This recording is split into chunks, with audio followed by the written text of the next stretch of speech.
Hello guys, welcome back to simply GS. अभी तक अपन सीएसएस और डेवलपमेंट अपने फुल स्टैक डेवलपमेंट के कोर्स में बहुत सारी अलग अलग चीज़ें पढ़ चुके हैं।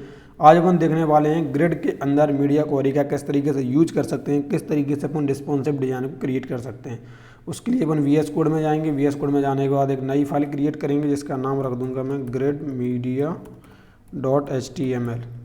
इस फाइल को खोलेंगे। इसके बाद जो बेसिक टेम्पलेट है उसको जनरेट करेंगे। इसके बाद में यहाँ पे जो बेसिक जो CSS है जो अपन मीडिया क्वेरी के लिए लगाएंगे, सिर्फ इस पर्पज़ के लिए जिससे आपको मालूम पड़ जाए आप किस डिवाइस के अंदर अभी हैं। तो मुझे क्या करूँगा, मैं @media और ओनली स्क्रीन लिखने के बाद यहाँ पे एंड लगाऊंगा। इसके बाद मुझे यहाँ पे क्या करना पड़ेगा, इसके अंदर बोल दूँगा मिनिमम विड्थ, और मिनिमम विड्थ अपनी कितनी है 200 पिक्सल, एंड मैक्सिमम विड्थ भी लिख देते हैं। मैक्स विड्थ कितनी है अपनी, मैक्स विड्थ है अपनी 500 पिक्सल। अपन ऐसा बोल रहे हैं कि 200 से अगर 500 पिक्सल के बीच में कोई अगर डिवाइस है तो उस डिवाइस के अंदर जो बॉडी का कलर है और बॉडी का जो बैकग्राउंड कलर है उसको क्या कलर कर दो, उसको कर दो ब्लैक। ठीक है। उसके बाद अपन ऐसा बोलेंगे, इसी चीज़ को मैं कॉपी कर लेता हूँ। अपन ऐसा बोलेंगे कि अगर 500 की विड्थ से लेके अगर 800 तक के बीच में कोई कलर है ना, तो वहाँ पे क्या कर दो, वहाँ पे जो इसका कलर है वो कर दो थोड़ा ग्रीनरी। ठीक। उसके बाद इसी चीज़ को कॉपी करूँगा मैं। कॉपी किया, पहले से कॉपी है, इसको पेस्ट कर लूँगा। अच्छा, ये कॉपी नहीं है तो अपन इसको फिर से इसको कॉपी करेंगे और इसके बाद मैं इसको पेस्ट करूँगा। इसके अंदर मैक्सिमम विड्थ नहीं दूंगा, मैं केवल मिनिमम विड्थ दूंगा। उसमें भी बोलूँगा 800 पिक्सल, और इसके अंदर कलर चेंज करके थोड़ा सा ले लूँगा ब्लू की तरफ। तो अब मैं इसको करता हूँ गो लाइव, और गो लाइव करने पे अपना जो है बाय डिफ़ॉल्ट अपन को ब्लू कलर दिखाई देगा। इसके बाद जैसे मैं इसको चेंज करूँगा तो 500 से अगर नीचे है कोई डिवाइस तो वहाँ पे ये वाला कलर ब्लैक कलर हो गया, और अगर अपन 500 से बड़ा है तो हरा कलर हो जाएगा, और उससे भी अगर बड़ा है तो ब्लू कलर हो जाएगा। ठीक है। तो इस तरीके से अपन ने तीनों डिवाइस के लिए क्रिएट कर लिया। बाकी अपन मल्टीपल कर सकते हैं, अगर और भी करना चाहते हैं तो और भी कर सकते हैं। लेकिन अभी मैं क्या करता हूँ, अभी यहाँ पे डिव लेता हूँ जिसके अंदर क्लास नेम देता हूँ यहाँ पे पेरेंट। अब इसके अंदर बनाता हूँ एक बनाता हूँ नैप बार, तो यहाँ पे लिख दूंगा नैप बार। एक बनाऊंगा, एक नहीं, यहाँ पे सेक्शन बनाऊंगा, और सेक्शन बनाऊंगा मल्टीपल। यहाँ पे लॉरेम टॉयल लिख के और यहाँ पे सेक्शन को इस तरीके से ले लूँगा, इसको मल्टीपल कर दूंगा। यहाँ पे कर देंगे अपन क्लास सेक्शन 1। इसको करते हैं यहाँ से कॉपी, इसको यहाँ पे कॉपी करूँगा और यहाँ पे पेस्ट इस तरीके से, और यहाँ पर भी पेस्ट और यहाँ पर भी पेस्ट। लेकिन इसको नाम दे दूँगा 4, और इसको 3, इसको 2, अलग अलग हो गए। अब क्या करना, अब एक लास्ट में फुटर बना लेते हैं। फुटर के अंदर लिख देंगे this website made by simply JS @2023। तो अपना बाय डिफ़ॉल्ट अपना को जिस तरीके से दिखाई दे रहा है। ठीक है। अब मैं क्या करता हूँ, इसके अंदर थोड़ा सा जो अपना पेरेंट है ना, इसके अंदर स्टाइल करता हूँ .parent, और इसके अंदर सबसे पहले तो कलर इसका वाइट दे देता हूँ, फॉन्ट वेट दे देता हूँ, फॉन्ट वेट कर देंगे अपन बोल्डर। तो कुछ इस तरीके से अपन को दिखाई देने लगेगा। ठीक है। अब मैं इसको क्या करता हूँ, अब मैं इसको सबसे पहले दे देता हूँ डिस्प्ले ग्रिड। अभी डिस्प्ले ग्रिड देने से तो कुछ होगा नहीं, लेकिन इसके अंदर अपन देंगे यहाँ पे क्या, ग्रिड टेम्पलेट एरिया। तो ग्रिड टेम्पलेट एरिया को देने के लिए मैं यहाँ पे क्या करूँगा, सबसे पहले नैप बार को सिलेक्ट करता हूँ, तो नैप, और यहाँ पे ग्रिड एरिया के अंदर नैप दे दिया मैंने, नैप बार दे देता हूँ, पूरा नाम दे देता हूँ। तो यहाँ पे मुझे क्या करना पड़ेगा, GTA और यहाँ पे नैप बार। अगर मैं यहाँ पे सिंगल दूंगा तो आपको मालूम है कि सिंगल कॉलम क्रिएट होगा, वो इस तरीके से दिखाई देगा। अगर मैं यहाँ पे 2 दूंगा, अगर मैंने 2 बार नैप बार लिख दिया तो यहाँ पे 2 कॉलम क्रिएट हो जाएंगे। अब जब 2 कॉलम क्रिएट हो जाएंगे तो आप ये देखो कि नैप बार को तो सिंगल कॉलम मिला है, लेकिन बाकी सबको तो अलग अलग मिल गए। अब ये चीज़ दिखाई नहीं देगी क्योंकि मैंने इसको कलर नहीं दिया। तो मैं इसका जो है बैकग्राउंड कलर दे देता हूँ, और बैकग्राउंड कलर के अंदर कुछ दे देता हूँ, चलो ब्लैक ही रहने देता हूँ। तो यहाँ पे देखो वाइट और ब्लैक अपन को इस तरीके से दिख गया। तो नैप बार को तो पूरा मिला, लेकिन बाकी को नहीं मिला। अगर ध्यान से देखना है तो मैं यहाँ पे क्या करूँगा, जो सेक्शन पूरा अपन टैग है इसको अगर ले लूँ, और सेक्शन टैग को लेने के बाद इसके अंदर जो बैकग्राउंड कलर है वो दे दूँ मैं, इसको बैकग्राउंड कलर रेड दे दूँ। अगर मैंने रेड दे दिया तो यहाँ पे देखो इस तरीके से बाकी का तो अपन को सबको मिल गया। जो नैप बार है उसको तो पूरा एक ब्लॉक मिल गया, लेकिन ए वाला और ए वाला इन दोनों को क्या मिला, इन दोनों को अलग अलग मिले। अगर मैं यहाँ पे जी कर दूँ, जी तो जी के अंदर यहाँ पे 2 REM दे देता हूँ। तो यहाँ पे देखो यहाँ पे क्या होगा, 2 ब्लॉक क्रिएट हो रहा है। ए वाला एक कॉलम क्रिएट हुआ, ए वाला एक कॉलम क्रिएट हुआ। तो इन दोनों कॉलम का जो स्पेस है, टोटल स्पेस, वो तो इस नैप बार को मिल गया, लेकिन इन सबको अलग अलग मिला है ना। तो अपन आप इस तरीके से अपन क्या कर सकते हैं, डिफाइन कर सकते हैं। लेकिन अपन अगर चाहते हैं मल्टीपल, जैसे मैं ये चाहता हूँ कि 3 होने चाहिए टोटल, ठीक है, तो अपने टोटल कितने हो जाएंगे, 3 हो जाएंगे। तो यहाँ पे 3 हो गए और यहाँ पे एक नीचे आ गया।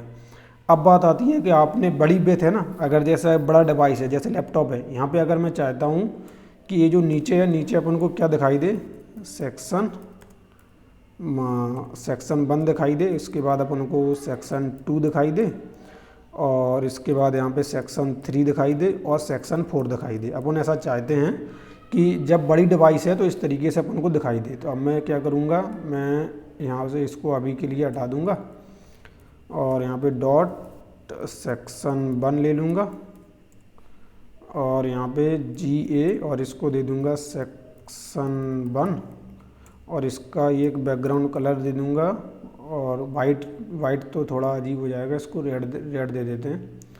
और इसी चीज़ को कॉपी करूँगा और यहाँ पे मल्टीपल टाइम, और इसको एक बार और, इसको यहाँ पे 2, और इसको 3, और इसको 4, और मैं इसको भी कर देता हूँ 3, और इसको 4, इसको 2, और इसको 1 है ही, ठीक। अब यहाँ पे जाएंगे तो यहाँ पे देखो टोटल अपना इस तरीके से दिखाई देने लगा। अब बिल्कुल भी समझ में नहीं आ रहा ना कि किस तरीके से है। अब वो समझ में क्यों नहीं आ रहा है, क्योंकि अपन ने यहाँ पे कुछ इस तरीके से अरेंज कर दिया। अच्छा, यहाँ पे 3 और 4 का बना दिया ना, यहाँ पर भी अपन को सेम टू सेम देना होगा। यहाँ पर NAVBAR, मतलब जो स्क्वायर मैट्रिक्स होती है ना, बिल्कुल उसी चीज़ को अपन को फॉलो करते चलना है।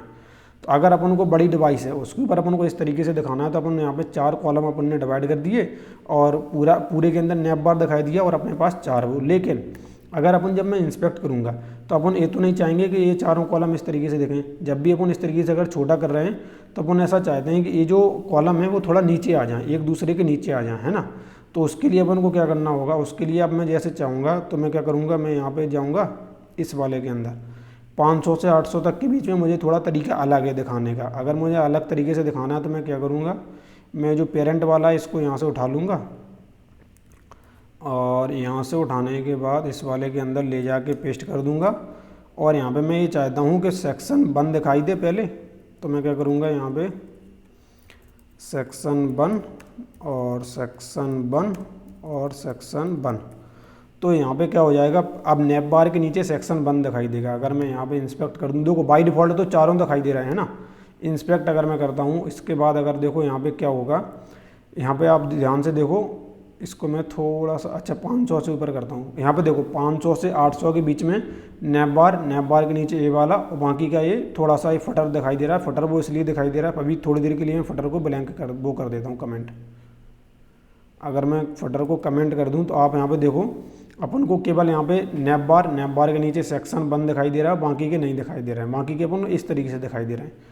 तो मुझे यहाँ पे क्या करना पड़ेगा, मुझे यहाँ पे अगर इस सब को दिखाना है तो मुझे इसको मैं कॉपी कर लूँगा, और अगर ब्लॉक के वे में दिखाना है तो अब पूरी वेबसाइट का लेआउट आप मतलब अपने मन से डिजाइन कर सकते हैं। अब यहाँ पे आपको किसी का कंट्रोल नहीं है। मैं यहाँ पे अगर सेक्शन 2 कर दूँ टोटल इस तरीके से, सेक्शन 2, और इसको कर देता हूँ सेक्शन 3, और यहाँ पर भी सेक्शन 3, और यहाँ पर भी सेक्शन 3, और एक और ले लेता हूँ, और यहाँ पर 4 कर देता हूँ, अगर मैं इस तरीके से कर दूं तो ये होगा क्या, होगा ये कि अब सारे सेक्शन एक दूसरे के ब्लॉक के वे में अपन को दिखाई देने लगेंगे। यानी कि पूरी वेबसाइट का डिज़ाइन आप यहाँ पे एक एक करके डिफाइन करते जा रहे हैं। यहाँ पे देखो सबसे ऊपर नैप बार, इसके नीचे ये वाला, इसके नीचे ये वाला, जैसे जैसे अब अपन इसको सेट करते जाएंगे, छोटा करेंगे। लेकिन अब इस तरीके से वापस से क्यों होगा, क्योंकि अपन ने 200 से और 500 के बीच में कोई भी स्टाइलिंग नहीं दी है। अगर मैं ये चाहता हूँ तो मैं क्या करूँगा, इसको लूँगा और यहाँ पे इस तरीके से इसको उठा के 200 से 500 के बीच में यहाँ पर भी मैं बॉडी के नीचे मेंशन कर दूँगा। अगर मैं कर दूँ यहाँ पे तो देखो इस तरीके से अपन को दिखाई देने लगे नैप बार के नीचे ये वाला, और इस तरीके से अपने आप को वो रीअरेंज करने लगे हैं। अब बात आती है फुटर की। अब ये जो फुटर है उसको भी अपन सही तरीके से अप्लाई कर सकते हैं। अगर मैं इस फुटर को और इस फुटर को पूरे को,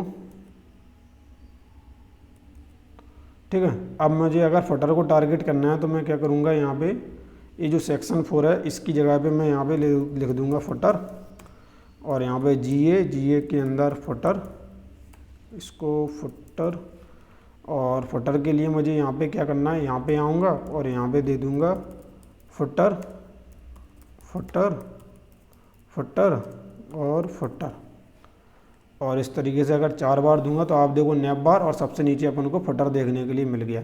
अगर मैं इसका कुछ कलर अलग से देना चाहता हूँ तो क्या करूँगा, थोड़ा सा ऊपर आऊँगा, फुटर के अंदर बैकग्राउंड कलर इसका दे दूँगा रेड दे दूँगा। नहीं, रेड तो ऑलरेडी है, कुछ और दे देते हैं, कुछ और दे देते हैं। यहाँ से चूज़ कर लेते हैं कुछ ये वाला, ठीक है।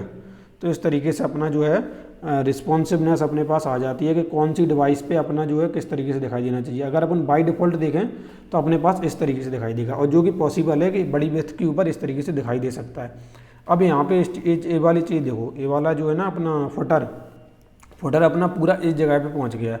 लेकिन अपन ऐसा थोड़ी चाहते हैं, अपन ऐसा चाहते हैं कि जो फुटर है वो इस जगह पे ना जाए। तो अपन उसके लिए क्या करेंगे, उसके लिए अपन यहाँ पे ये जो पेरेंट है ना इसके अंदर क्या करेंगे, इसी के नीचे यहाँ पे फुटर फुटर फुटर और फुटर 4 अगर मैं दे दूँगा तो इस तरीके से यहाँ पे फुटर अपना इस तरीके से लग जाएगा। यानी कि सेम वेबसाइट है, लैपटॉप के ऊपर इस तरीके से दिखेगी, लेकिन जैसे ही मैं इंस्पेक्ट करूँगा और इंस्पेक्ट करते ही उसका डिज़ाइन चेंज हो गया कुछ इस तरीके से। अब बात आती है ये जो आप 500 से 800 के बीच में दिख रहे हैं, यहाँ पर भी देखो इस तरीके से दिखाई दे रहा है। तो अपन को क्या करना पड़ेगा, ये जो फुटर है इसको यहाँ से उठाना पड़ेगा और 500 से 800 के बीच में जाएंगे, 500 से 800 के बीच में, और यहाँ पे इसके नीचे मैं इसको पेस्ट कर दूँगा, इसके नीचे यहाँ पे, और यहाँ पे देखना अभी इस तरीके से अपना अरेंज हो गया। यानी कि कितना इजीली अपन ने एक अच्छी वेबसाइट बना ली, पूरी रिस्पॉन्सिव वेबसाइट अपन ने क्रिएट कर ली। और अगर फ़ोन के अंदर जा रहे हैं तो इस तरीके से स्क्रॉल बार के रूप में अपने पास देखने के लिए मिल रहा है। और फ़ोन के अंदर जाने पर यहाँ पे देखो एक चीज़ और हो रही है, फ़ोन के अंदर जा रहे हैं ना तो अपना नैप बार का केवल नैप बार लिखा दिख रहा है, क्योंकि बैकग्राउंड कलर ब्लैक है। तो मैं यहाँ पे क्या करता हूँ, यहाँ पे मैं इसको चेक कर देता हूँ, यहाँ पे बोल देता हूँ कि जो नैप है इसका जैसे ही इसके अंदर आएगा, इसके अंदर नहीं, अपन को इस वाले के अंदर क्या करना है कि जैसे ही नैप बार इधर आएगा तो इसका जो बैकग्राउंड कलर है उसको क्या कर दो, इसको वाइट कर दो, ठीक है। नैप का वाइट नहीं कर सकते हैं, वाइट तो कलर टेक्स्ट का है, इसको इस तरीके से कर देते हैं। तो अभी देखो इस तरीके से इसका कलर भी चेंज हो गया। यानी कि जैसे जैसे आप डिवाइस चेंज कर रहे हैं वैसे वैसे क्या क्या किस तरीके से चेंज होना है, ये चीज़ मैंने आपको, अगर यहाँ पे अपन इसकी जगह इमेजेस लगा दें तो कितनी अच्छी तरीके से उसका इमेज गैलरी क्रिएट हो जाएगी कि बड़ी वेबसाइट पे कुछ इस तरीके से दिखाई देगा, नॉर्मल वेबसाइट पे जिस तरीके से। ये आपने बहुत सी वेबसाइट के अंदर देखा भी होगा, है ना। तो अभी आई होप आपको समझ में आई होगा कि किस तरीके से अपन मीडिया क्वेरी का यूज करके अगर ग्रिड के साथ कर रहे हैं तो केवल 10 से 20 मिनट के अंदर आप पूरी वेबसाइट का लेआउट, पूरी रिस्पॉन्सिव लेआउट आप डिजाइन कर सकते हैं। अब यहाँ पे देखो नैप बार भी हो गया, सेक्शन टैग भी हो गया, फुटर भी हो गया। अब सेक्शन टैग को अलग अलग भी दिखाना है तो किस तरीके से, कहाँ पे किस तरीके से अरेंज करना है, तो वो सारी चीज़ें अपन मीडिया क्वेरी की मदद से बहुत ही आसानी से कर सकते हैं। और अगर आपको मुझसे कोई बातचीत करनी है, इंस्टाग्राम पे आके मुझसे बातचीत कर सकते हो, कमेंट सेक्शन में आपको जो भी डाउट है आप मुझसे बोल सकते हैं। तो मिलते हैं अपन नेक्स्ट वीडियो में, जब तक के लिए thank you for watching this video.